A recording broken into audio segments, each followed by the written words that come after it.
Fala pessoal, tudo bem? Hoje vai ser um vídeo um pouquinho diferente, eu não vou estar contando uma história, e sim alguns pedaços de uma história específica. O vídeo anterior eu falei sobre o Jeff Dahmer, contei a história dele, desde a infância até a prisão, né, que muitos conhecem. E deixei para fazer separado os métodos que ele utilizava, tanto para captação, para conseguir ali atrair essas vítimas, quanto pro descarte daquelas partes depois que ele desmembrava e se desfazia das vítimas. O vídeo ficaria muito longo se eu fosse me estender tanto na parte da história dele, como na parte do crime e na parte mais aprofundada do modus operandi. Então eu resolvi fazer um vídeo separado para contar para vocês o modus operandi do Jeffrey Dahmer. Desde o momento em que ele atraía aquelas vítimas até o momento do último descarte. A gente pode separar o Dahmer em duas fases, né?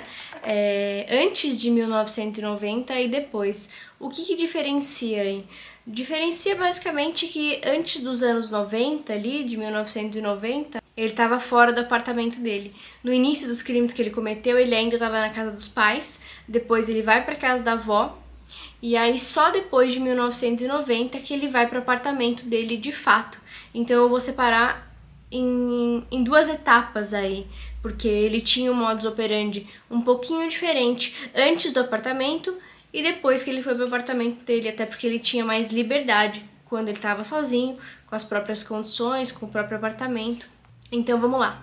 Basicamente, então, antes ali dos anos 90, as primeiras vítimas do Dahmer, a primeira, né, a gente sabe que ele conseguiu aquela vítima através de uma carona.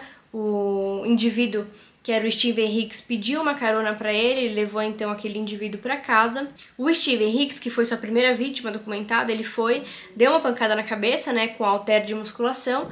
Logo em seguida, como ele não tinha perdido a vida, o Jeffrey Dahmer finaliza ali com a esganadura para tirar a vida dele. Logo depois ele tem que se desfazer daquelas partes. Ele usa do método que ele conhecia ali para empalhar os animais, mexer nos animais que ele tinha com o pai.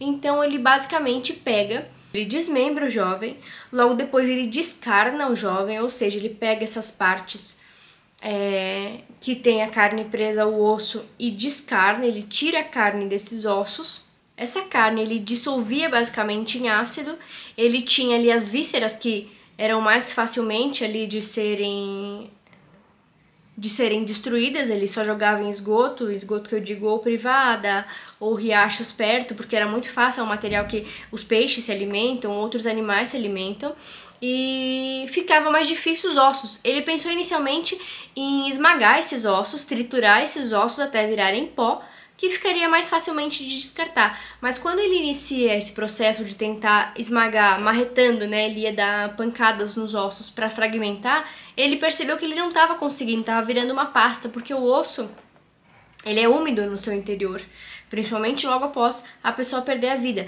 Claro que com o tempo da decomposição esse osso vai secando, né? Mas até lá não, até lá esse osso ele é úmido. Então ele percebia que quando ele dava as pancadas aquilo virava uma grande massa e não um pó que ele estava imaginando. Então ele começou a assar esses ossos. Isso enquanto estava na casa do pai, da mãe e na casa da avó. Ele começou a assar esses ossos para que aí sim ele conseguisse esmagá-lo e virasse pó para que ele pudesse descartar de maneira mais simples. E isso foi no período em que ele estava ali, antes de 1990, na casa da avó e na casa dos pais, que ele fazia dessa maneira que eu falei para vocês. Basicamente foi com o jovem Steven Hicks e com os outros que ele acabou matando antes de ir pro apartamento dele. O método que ele usava era basicamente esse.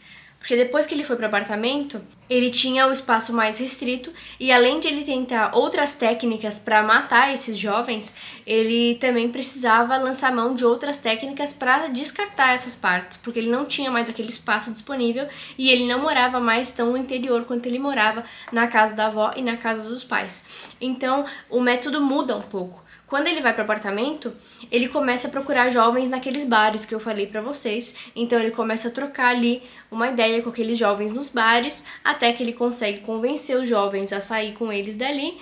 E a partir do momento em que ele sai, ele leva para casa ou levava para aquelas saunas e drogava esses jovens.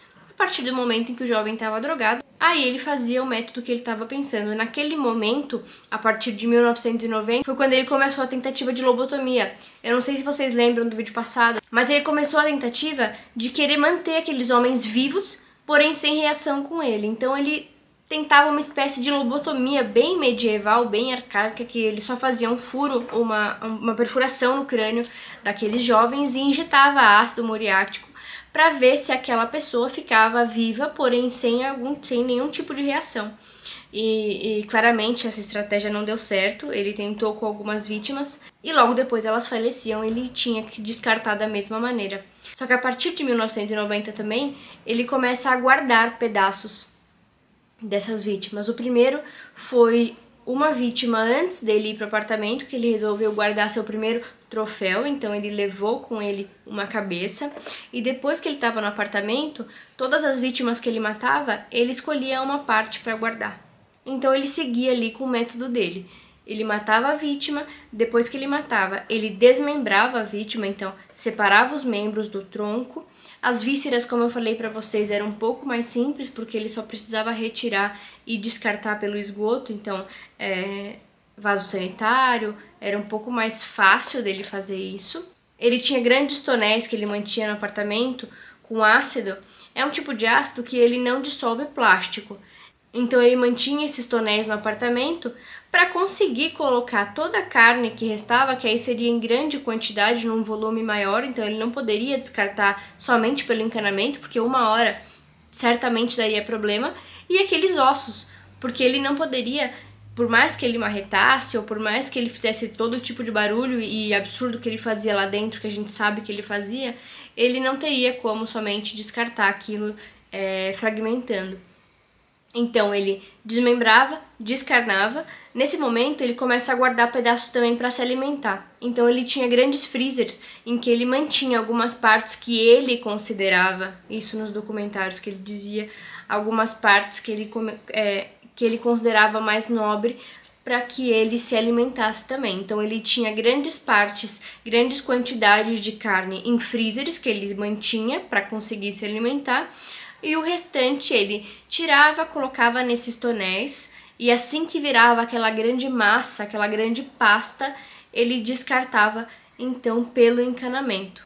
Então basicamente aí a gente separa o modus operandi do Dahmer em dois momentos. No momento pré-apartamento, pré-ali morar sozinho e depois que ele estava morando sozinho. Claro, quando ele foi para o apartamento, como eu disse para vocês, ele tinha maior restrição de espaço e de opções disponíveis para descarte, mas ele deu o jeito dele, a maneira dele, que foi onde ele fez a maior parte de suas vítimas. Então a maior parte das vítimas passou por esse último processo que eu contei para vocês.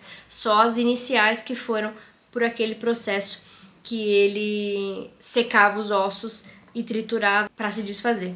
Eu acabei não colocando isso no primeiro vídeo, porque além de ser um vídeo extenso e que já contava dos crimes que ele cometeu contra aquelas pessoas, já ficaria um pouco mais cruel do que já era. Então eu resolvi fazer esse vídeo com um modelo um pouco mais diferente para vocês, um pouco mais técnico, contando a parte só do modus operandi dele, do que ele fazia, do descarte, do momento da captação até descarte dessas vítimas. O vídeo de hoje foi esse, foi um modelo mais técnico, mais curto. Se vocês acharam legal, se vocês gostaram, deixa um like pra mim, comenta aqui algum caso que vocês querem que eu faça uma parte mais técnica, mais explicativa, contando os métodos do criminoso. Desde já agradeço por terem clicado nesse vídeo, um ótimo dia e até logo!